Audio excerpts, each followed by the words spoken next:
it's about the whole government going green.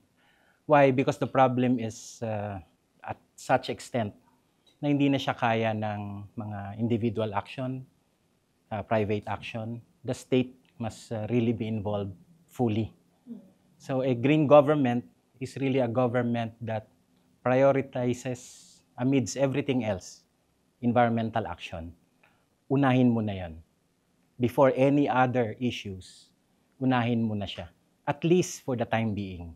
That is a green government. Baka mahirap pong ibenta yun sa mga mahihirap. Kasi ang sinabi po ninyo, unahin yun before other issues. Yung mga mahihirap, yung pinoproblema nila, yung presyo ng bigas, presyo ng kuryente, presyo ng tubig, itong mga to. Paano po natin ibebenta yan? Actually, that is a misnomer. Because pag inuna mo yung ating kalikasan, bumababa ang presyo. Pag inuna mo yung kalikasan, bumababa ang gastusin natin. Pag inuna mo yung kalikasan, mas nagiging sustainable ang kakayanan nating kumita. In fact, that is a very big misnomer na kailangan nating ipaunawa. Look at renewable energy. To be honest, ang renewable energy, wala namang kapupuntahan niya kundi bumaba ang rate. Tataas yan sa umpisa. Kaya nga may feed-in tariff system tayo. At kailangan mag-invest ang Estado. Ngayon na naka-hands-off ang Estado, hindi talaga mangyayari yan. That's the reason why yung ating target is mababa ang ating ambisyon sa ating mga target. Dahil naka-hands-off ang gobyerno. May mali sa polisiya ng ating renewable energy. But really, when you really understand what renewable energy is, murang kuryente ang ibig sabihin ng renewable energy.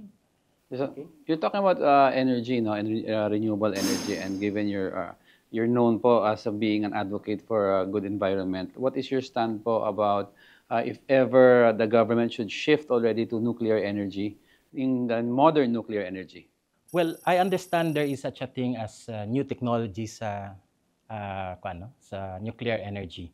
And the problem is we are an archipelagic country. So ang final disposition ng mga spent fuel sa nuclear, wala pang ibang technology kundi to put it under sa mga areas na hindi gumagalaw, which is continental areas. We are not a continental area.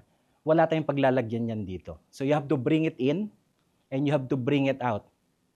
Kung may oil spill tayo sa mga pagdadala ng mga fuel, etc., do you think hindi rin mangyayari yan sa mga spent fuel or yung fuel na dinadala?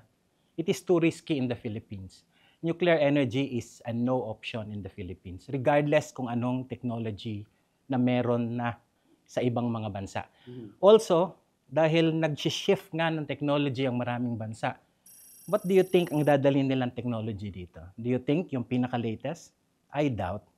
Ang ibebenta sa atin ng mga bansang may hawak ng teknolohiya ay yung mga iaalis na nila sa kanilang bansa. Mga outdated na. Exactly. So then, what kind of project should we then go after in terms of sustainable energy? Kasi predominantly we're using coal. Yes. Well, the problem with our energy mix is that dependent tayo masyado sa coal, sa diesel and other chemical fuels. Ang kuha natin dito is we have so much sources of renewable energy, pero hindi natin ito nadidevelop masyado. Now, may mga intermittent sources of energy. Kasi meron tayong tinatawag na base load. No? Ang idea nito is, depende sa araw, depende sa oras sa isang araw, nagbabago ang ating gamit ng enerhiya. Example, sa gabi, mas mataas ang gamit kaysa sa umaga. So, pag mahina ang hangin, mahina ang energy. Unless kung na fully maximize mo yung battery system mo. Ganun din sa solar, no? Kasi pag hindi masyadong maaraw, tulad ngayon, ay hindi ganun kataas ang production. May mga baseload sources ng renewable energy, geothermal and hydro. And this is where you will see the problem. Who is investing on geothermal and hydro?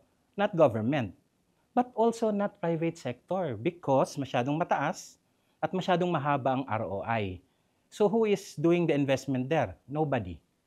When I say nobody, not sufficiently. Which now becomes the problem kasi we rely on intermittent sources of energy sa renewable. That's not where we should be concentrating. We should be concentrating on base load. But sa base load, kailangan ba talaga ng state intervention? So without changing our policy on renewable energy in terms of saan talaga naka-invest yung gobyerno, hindi talaga mag-work yan. So there is a lot to change under our laws para ma-achieve natin yung renewable. We do not need nuclear energy.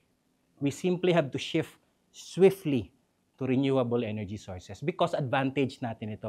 Because we have a lot of this compared to other countries.